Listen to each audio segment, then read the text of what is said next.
तामी हमाकड़ आही दातर जो नमर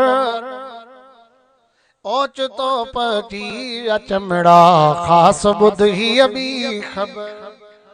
असानी इलाके में दरिया खाने पकड़ो हेडो बार खणी वने से एतरी ज़बान कुत्ते जरो बूथ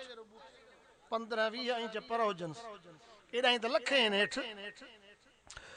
अणमुदाय तामी हमाकड़े आही दातर जो नमर ओच तो पची अचमड़ा खास बुध ही अभी खबर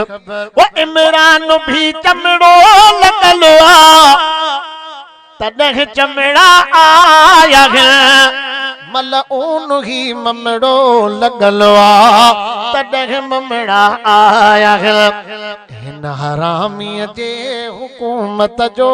इहो आहे असर ओच तो पची चमड़ा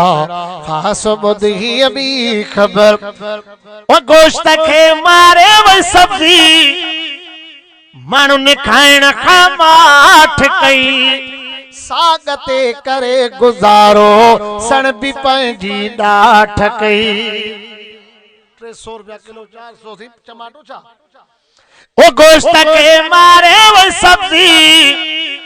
माण्हू ने खाइण खां माठ कई फकीर तौबा करणी आहे नसीहत जेको लिखियो तो सागते करे गुजारो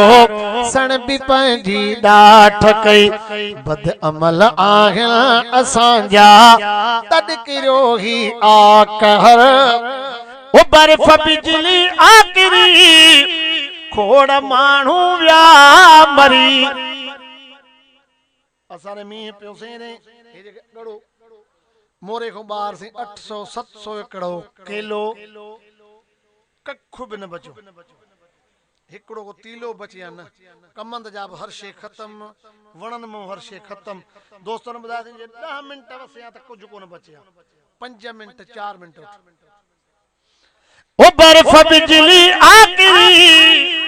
खोड़ माण्हू विया मरी पोइ बि तुंहिंजे दिल में नाहे खौफ जी काई ज़री बद अमल एड़ा कया थो बणजी पईया दिल पत्थर हिन हरामी दे हुकूमत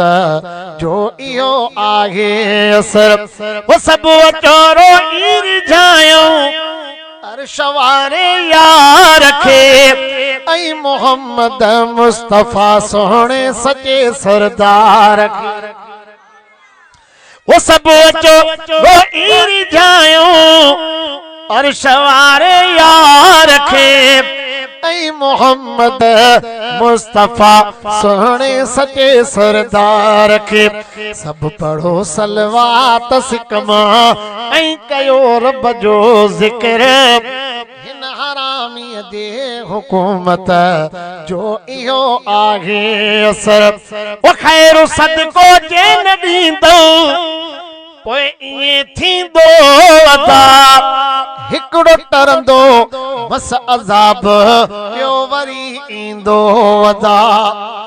वो खैर सदको जे न ॾींदो पोइ इएं थींदो